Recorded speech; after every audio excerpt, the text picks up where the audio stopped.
बिस्मिल्लाहिर्रहमानिर्रहीम। मैं हूं सैयद फरमान अली। मेरा प्रोग्राम है आज फरमान के साथ अवामी अंदाज ग्लोबल चैनल से। आज हम बात करेंगे तहरीक लब्बैक हुकूमत के दरमियान होने वाली बातचीत, मुज़ाकरात और जो भी हुआ उस पर हम रोशनी डालेंगे। लेकिन इससे पहले हम बताते चलें कि आज जो हमारे मेहमान होंगे वो एक हमारे साहब एक पीर साहब हैं, रूहानी शख्सियत भी हैं और रहनुमा भी हैं वो पार्टी के। अब हम उनसे बात करेंगे, लेकिन सियासत से हट के बात करेंगे उनसे, क्योंकि सिर्फ बात ये करेंगे हम उनसे कि ये जो मुज़ाकरात हुए हैं तहरीक लब्बैक के और हुकूमत के, ये कहाँ तक पहुँचेंगे। क्योंकि कौमी असम्बली का इजलास भी बुलाया गया और उसमें करारदाद भी पेश की गई, लेकिन ये करारदाद जो है वो जुम्मे तक मुलतवी कर दी गई। असम्बली का इजलास मुलतवी कर दिया गया। इसकी क्या वजूहत है? 72 घंटे का टाइम क्यों दिया गया? क्योंकि इसमें जो है वो पीस पार्टी ने वॉकआउट किया और नवाज लीग भी जो है वो संजीदा नजर नहीं आ रही थी। तो अब देखना ये है कि शेख रशीद के जो मुज़ाकरात हुए हैं तहरीक लब्बैक से, अब वो किस हद तक कामयाब होते हैं, इसकी जो पोजीशन है वो हफ्ते को वाज़ा होगी। मुझे ऐसा मालूम होता है कि जो 20 तारीख की डेट थी एहतजाज की, हुकूमत शायद उसको आगे बढ़ाना चाह रही थी, वो उन्होंने बढ़ा दी। लेकिन मुझे अफसोस इस बात का है कि वज़ीर आज़म पाकिस्तान इमरान खान, जिन्होंने कौम से खिताब किया और खिताब में उन्होंने जो बातें की, अगर ये सारी बातें तहरीक लब्बैक के साथ रिजवी साहब से कर लेते, गिरफ्तार नहीं करते उनको, तो ये मामला इतना पेचीदा नहीं होता। ये शहीदों के खून का हिसाब कौन देगा? क्योंकि जो शहीद होने वाले हैं वो लब्बैक के सैकड़ों लोग हैं, लेकिन आप देखें कि उसमें पुलिस एहलकार भी शामिल हैं, लेकिन वो पुलिस एहलकारों को शहीद किसने किया? एक मामला इस तरह आगे रुक जाता है। तो बात यह है कि हमारे जो PTI के जो एक रुकने कौमी असम्बली हैं आमिर लियाकत, जब ये मामला हो रहे थे, वो तशद्दुद मकामात पर ये जो एहतजाज हो रहा था, तो उस टाइम जो हमारे आमिर लियाकत साहब हैं वो एक प्रोग्राम में नागन डांस कर रहे थे। तो मुझे बता दें कि जब ये हाल होगा तो PTI का हाल क्या होगा। तो इस सिलसिले में हम बात करेंगे आज अपने मेहमान पीर सैयद जिदल अली शाह से जो हमारे मेहमान हैं। लेकिन उनसे मैं सियासी बात कोई नहीं करूँगा क्योंकि वो रूहानी शख्सियत भी हैं, लेकिन मैं रोशनी वो डालेंगे कि इसके असबाब क्या थे और अब क्या होने जा रहे हैं। तो पीर साहब बताइएगा मुझे, आप जो है आप मुझे बताएं लब्बैक के बारे में और हुकूमत के बारे में कि क्या क्या अब होना चाहिए और क्या होगा। अल्हम्दुलिल्लाहि रब्बिल आलमीन वल आक़िबतु लिल मुत्तक़ीन वस्सलातु वस्सलामु अला सय्यिदिल अंबियाल मुरसलीन अम्मा बअद फ़अऊज़ु बिल्लाहि मिनश शैतानिर रजीम बिस्मिल्लाहिर रहमानिर रहीम लब्बैक लब्बैक लब्बैक या रसूलल्लाह सल्लल्लाहु अलैहि वसल्लम ताजदार ख़त्म नबुव्वत जिंदाबाद जिंदाबाद जिंदाबाद। जी, पहले तो आपका बहुत शुक्रिया कि आपने मुझे अपने प्रोग्राम में साथ लिया और लब्बैक के मौक़िफ़ के बारे में हमसे जानने की कोशिश की। तो मैं आपको ये बताता चलूँ कि तहरीक लब्बैक पाकिस्तान और फ़्रांस के सफ़ीर का मामला ये ऐसा है कि हमारी जो कोशिश थी या जो हमारा मुतालबा था वो ये नहीं था कि फ़्रांस के सफ़ीर को मार दिया जाए या जो फ़्रांस का सिफारत खाना है उसे जला दिया जाए। हम चाहते थे कि जो ये आलमी सतह पर नबी करीम अलैहिस्सलाम की शान में गुस्ताखी की गई है उसका हुकूमती सतह पर जवाब दिया जाए, ना कि किसी तंजीम की तौर पे जवाब हो, इसका हुकूमती सतह पर जवाब दिया जाए। हम पहले 15 नवंबर 2020 को भी निकले अपने कायदे मोहतरम अल्लामा हाफिज़ ख़ादिम हुसैन रज़वी रहमतुल्लाह अलैह के क़यादत में फैज़ाबाद लियाकत बाग से फैज़ाबाद तक हमने मार्च किया। हम वहाँ पर गए और 17 नवंबर को हमारा मुआहिदा हुआ हुकूमत के साथ कि मुआहिदा ये था कि ये हुकूमत 16 फरवरी तक इस पूरी करारदाद को तैयार करके कौमी असम्बली में पेश करेगी और वहाँ से मुतफ़िका तौर पे इसको जो है वो मनवाया जाएगा। मगर फिर हमारे कायदे मोहतरम हुज़ूर अमीरुल मुजाहिदीन अल्लामा हाफिज़ ख़ादिम हुसैन रज़वी रहमतुल्लाह अलैह की जो विसाल हुआ 20 नवंबर को, और दुनिया उस पर जो है वो बड़े हम सब ने डाल हुए, मामला काफ़ी बिगड़ गए थे। पर जब चैलम हुआ हज़रत का तो हमारे नए अमीर जिगर गोशा हुज़ूर अमीरुल मुजाहिदीन अल्लामा हाफिज़ साद हुसैन रज़वी दामत बरकातुहुल्लाह आलिया ने वहाँ पर खुला पैगाम दे दिया हुकूमत को कि हमारा जो मुआहिदा है उस पर जल्दी अमल करो, वरना हम 16 के बाद 17 का इंतज़ार नहीं करेंगे और हम फिर अपना लाएअमल देंगे। उस पर यह हुआ कि 11 फरवरी को हुकूमत और तहरीक लब्बैक की जो मुज़ाकराती टीम थी, जिसमें हमारे रुकन शूरा डॉक्टर शफीक अमीनी साहब थे, हज़रत अल्लामा गुलाम गौस बगदादी साहब किबला थे और किबला अल्लामा गुलाम गौस फैज़ी साहब थे, उन लोगों ने दोबारा जो है वो बुलाया और बैठकर बातचीत की मरकज़ हुकूमती मुज़ाकराती टीम ने हमारी मुज़ाकराती टीम से। तो उन्हें 20 अप्रैल तक का और टाइम दे दिया गया। उन्होंने कहा जी कुछ मामलात हैं, हमें आप 20 अप्रैल तक का टाइम दें और हम इंशाल्लाह आपका जो ये करारदाद है इसको हम पेश कर देंगे। इसी मामले को देखते हुए 11 अप्रैल को हमारे कायद मोहतरम अल्लामा हाफिज़ साद हुसैन रिज़वी साहब ने मरकज़ी शूरा का इजलास बुलाया और वहाँ पर मुत्तफ़क़ा तौर पे ये लाएअमल पेश किया कि 20 अप्रैल तक का हुकूमत के पास टाइम है, हुकूमत इस करारदाद को पेश करे, वरना 20 अप्रैल को रात 12:01 पर हम हुज़ूर अमीरुल मुजाहिदीन अल्लामा हाफिज़ ख़ादिम हुसैन रिज़वी रहमतुल्लाह अलैह के मज़ार से, जहाँ हमारा मरकज़ी दफ्तर है, वहाँ से हम लॉन्ग मार्च का ऐलान करते हैं, जो नामूस रिसालत मार्च होगा। बाकी मुल्क हमारा अपना है, हम जिस तरफ भी जाएँ, उन पर ये ऐलान नहीं हुआ कि मार्च किस तरफ जाएगा। आपने देखा और पूरे मुल्क ने देखा कि दूसरे दिन ही हमारी क़यादत को गिरफ्तार कर लिया गया। हालांकि मुज़ाकरात चल रहे थे, इस दौरान ही हमारी क़यादत को हाफिज़ साद रिज़वी साहब को गिरफ्तार कर लिया गया। और ये जितना जुल्म हुआ, ये सितम हुआ, ये सिर्फ इसलिए किया गया कि ये लोग फ्रांस के टट्टू हैं, यहूदियों के टट्टू हैं, और ये लोग कभी ज़िंदगी में ये नहीं चाहते थे कि रसूलुल्लाह सल्लल्लाहु अलैहि वसल्लम की इज़्ज़त व नामूस के लिए फ़्रांस के सफ़ीर को मुल्क से बाहर निकालें। ये सिर्फ हम पे जो जुल्म व सितम हुआ ये इसी बिना पर हुआ। और मुआहदे पर यह भी लिखा हुआ था कि अगर बिलफर्ज 20 अप्रैल से पहले पहले ये हमारी किसी क़यादत को गिरफ्तार करते हैं या उनका नाम 4th शेड्यूल में डालते हैं तो ये मुआहदा ख़त्म हो जाएगा, ये मुआहदा मनसूख हो जाएगा। इसीलिए हमारी क़यादत नायब अमीर तहरीक लब्बैक सैयद ज़हीरुल हसन शाह साहब ने यह ऐलान किया कि अब हम, ज़ाहिर सी बात है, जब मुआहदा ही ख़त्म हो गया है तो फिर हम अपने एहतजाज करें कि क्यों आप लोग ये हरकत कर रहे हैं हमारे साथ। जब एहतजाज किया, पुरअमन एहतजाज, हमारा किसी जगह ये मंशूर ही नहीं है कि हम तोड़ फोड़ करें, जलाओ गिराव करें। तहरीक लब्बैक को सब जानते हैं। हम लोग अल्हम्दुलिल्लाह जब कायद मोहतरम का जनाजा हुआ 1,70,00,000, ये हमारा मीडिया, ये हम नहीं कहते, ये न्यूजीलैंड का मीडिया कहता है, ये यूरोपियन मीडिया कहता है कि खादिम हुसैन रिज़वी के जनाजे में 1,70,00,000 बंदा था। हमने 1,70,00,000 बंदा जमा हुआ और एक पत्ता भी न टूटा। इससे ज़्यादा कौन से आपको अमन की मिसाल देते? अगर हम चाहते तो हम उसी दिन ही फ्रांस से सफीर निकलवा सकते थे, हम तो हुकूमत गिरवा सकते थे अगर हम चाहते, मगर हमारे लोगों ने बिल्कुल ये हरकत नहीं की। और पुरअमन होने का इससे बड़ा सबूत मैं नहीं समझता कोई आपको दे सकता कि 1,70,00,000 बंदा जमा हो और पुरअमन तरीके से वो मुश्ता जो है ना वो वापस भी चले जाएं अपने कायद का जनाजा पढ़कर। तो हम तो उस वक्त भी काम कर सकते थे, पर हमने नहीं किया क्योंकि एक मुआहदा हुआ था। और हम, जाहिर सी बात है, शरीयत को मानने वाले लोग हैं, जो शरीयत में लिखा है मुआहदा हुआ है तो फिर आप उस पर अमल करें। हम 2 नंबरी वाले लोग नहीं हैं। खैर, 2 नंबरी हुकूमत की तरफ से हुई। अब कहने का मकसद ये है कि हुकूमत ने ना सिर्फ अपनी कम अकली की वजह से और गलत फैसलों की वजह से पूरे मुल्क को इस बहरान में डाल दिया। आज 20 अप्रैल है, आज आपने सफ़ीर निकालने की करारदाद पेश क्यों की? इसलिए पेश की कि आपको प्रेशर सर पे आया। हम भी तो आपसे यही चाहते थे कि आप हमारा जो मुआहदा हुआ है उस पर अमल करें। और हमारा आपसे क्या मुतालबा था? हम दहशतगर्द तो नहीं है कि हम आकर जो है फ्रांस के जो है वो सिफारत खाने को जला देते या हम आपकी इस पार्लियामेंट हाउस पे हमला कर देते। हम तो सीधे साधे लोग हैं जनाब। हमारा अगर अकाउंट ढूंढेंगे आपको, हमारा अकाउंट भी नहीं मिलेगा, असला तो दूर की बात, हमारा नाम पे तो कोई जायदाद भी नहीं है। हम तो फ़कीर लोग हैं। हमने कौन सा जो है ना वो आपके सामने जो खड़ा हो जाना है, दहशतगर्दी करनी थी। तो हुकूमत ने जो किया वो बड़ा गलत अमल था। नहीं, मेरा कहने का मकसद ये है पीर साहब के अगर ये मामला पहले हो जाते, 12 तारीख को गिरफ्तारी नहीं होती अल्लामा साद कादरी साहब की, रिजवी साहब की, तो उनको जो है वो ये मामला जो देखने पड़ते। वज़ीर आज़म साहब ने जो खिताब किया कौम से, वो तो बड़ा प्रेशर में आके किया। जब उन्होंने देख लिया कि अब मेरी हुकूमत तो शायद चली जाएगी, क्योंकि नवाज लीग भी शामिल हो गई है इसमें और मौलाना फजवान शामिल हो गए, तो उन्होंने जो है उसको अपना पैतरा बदला।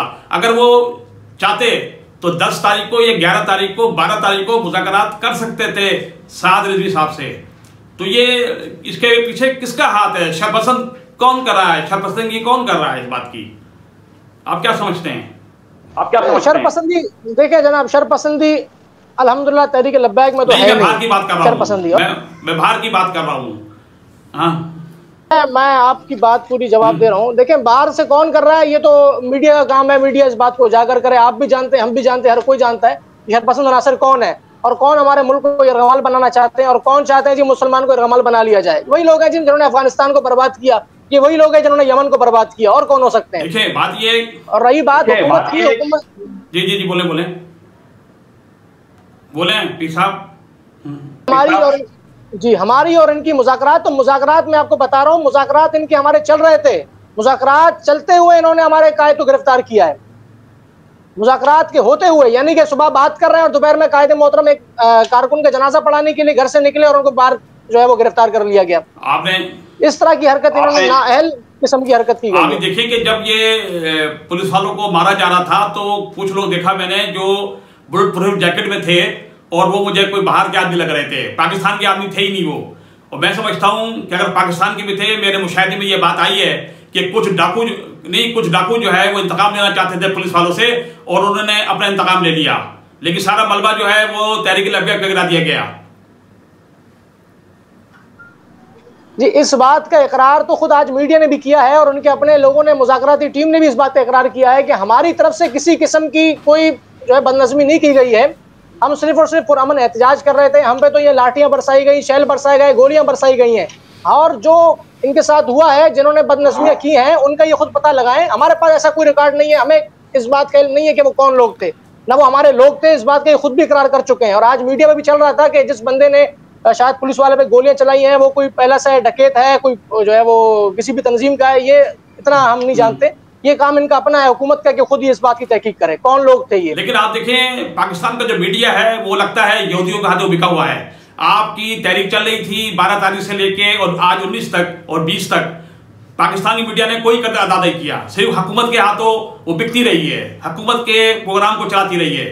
आपका तो उन्होंने प्रोग्राम को तो आगे बढ़ाया ही नहीं। आप क्या समझते हैं ये जो चैनल्स हैं ये भी यहूदी लॉबी के मुझे लगते हैं कि वो फ्रांस कर रहे हैं?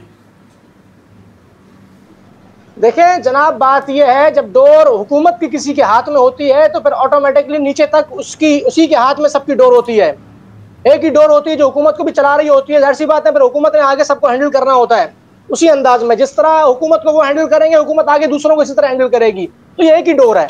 अच्छा बाकी मैं जो सहाफ़ी हज़रात है, देखिए मैं पूरी बात मेरी होने दें, जो सहाफ़ी हज़रात है जिन्होंने हक की आवाज़ को बुलंद किया, हम उनको करोड़ों सलाम करते हैं। जिन्होंने हमारा इस मसले पर, देखें जनाब ये हमारी ज़ात का मसला नहीं है, मैं पहले ये बात बावर करा चुका हूँ, ये हमारी ज़ात का मसला नहीं है, पूरी उम्मत का मसला है। और यकीन करें हमारे शोहदा ने, हमारे तहरीक लब्बैक के एक कारकुन ने, हमारे एक रहनुमा ने, एक जिम्मेदार ने पूरी उम्मत का कर्ज उतारा है, ये पूरी उम्मत का कर्ज उतारा है।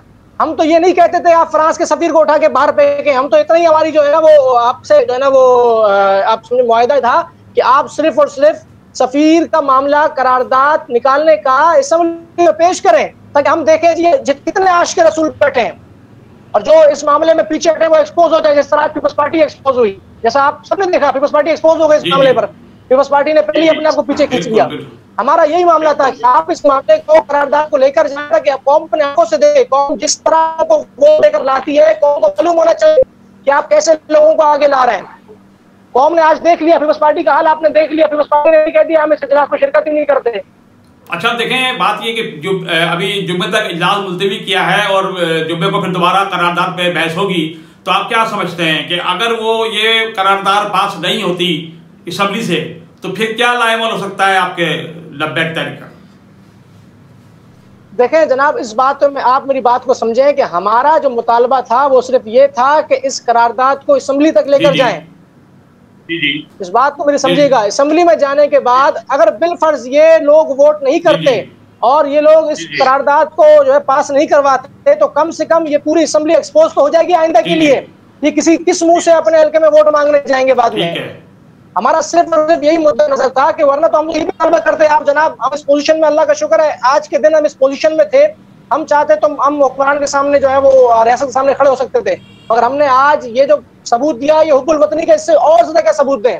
पोजीशन में होने के बावजूद, तमाम तरह हिमायतें होने के बावजूद भी हम लोग यही सिर्फ हमने जो है ना अपने पुराने मामले पे अटके रहे कि आप ठीक है ये मुआहिदा असेंबली तक लेकर जाए। आपका जो ये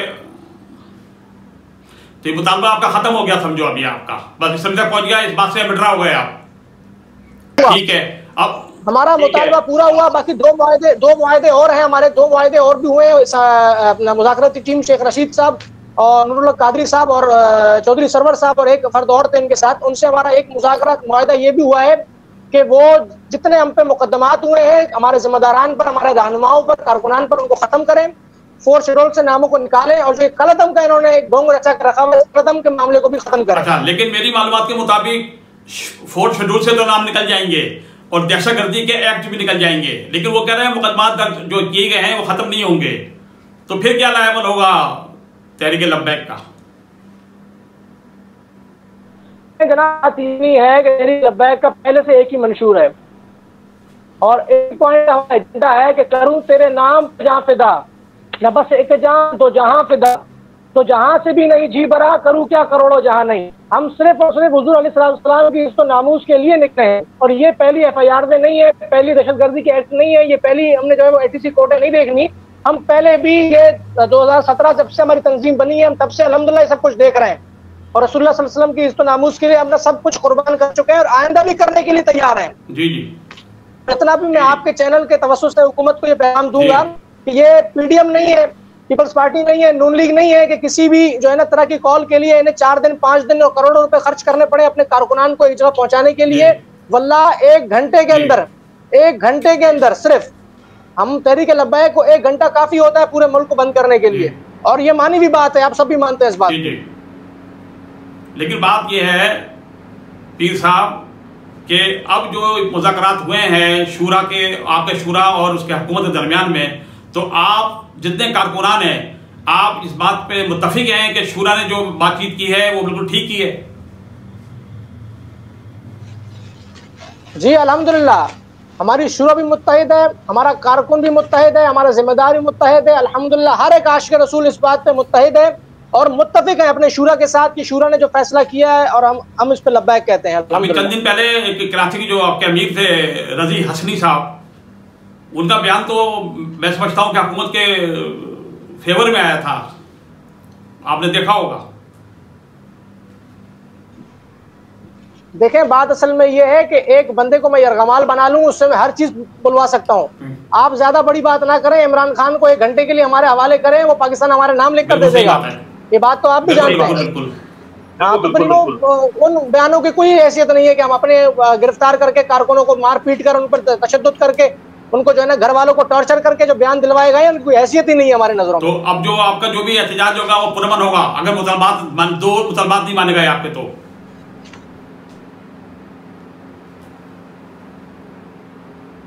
आवाज आ रही है पीर साहब?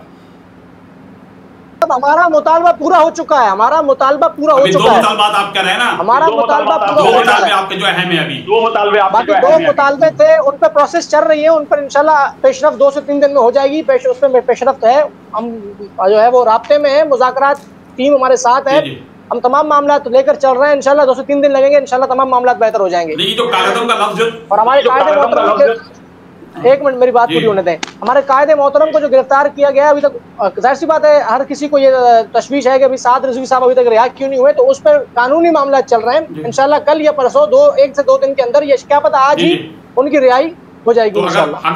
अगर रिहाई नहीं होती, एक बात है, तो फिर क्या इसका रद्द-ए-अमल होगा? जो मुज़ाकरात होंगे तो सारे नाकाम हो जाएंगे। सवाल दोबारा करें। मैं कह रहा हूँ कि साद रिजवी साहब की रिहाई अगर नहीं होती, ठीक है, और हुकूमत कोई गेम खेलना चाह रही है आपके साथ, तो उसके बाद जो है वो तो ये जो मुज़ाकरात हुए हैं वो सारे नाकाम हो जाएंगे।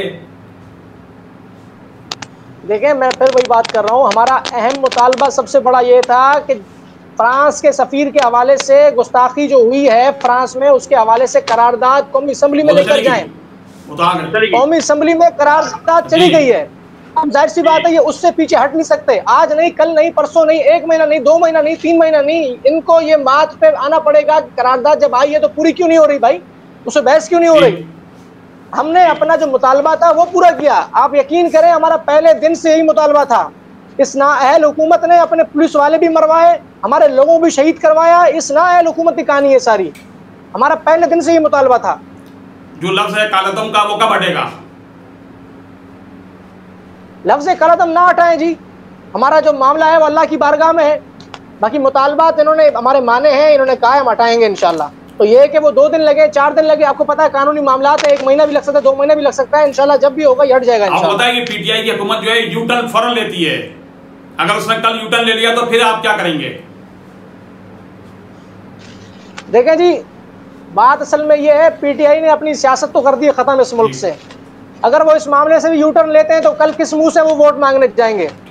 और ठीक है, वोट मांगना अपनी जगह पर, अगर मरते भी तो किस मुंह से रब की बारगाह में पेश होंगे? एक अदालत तो वहां भी लगनी है ना फिर जाकर।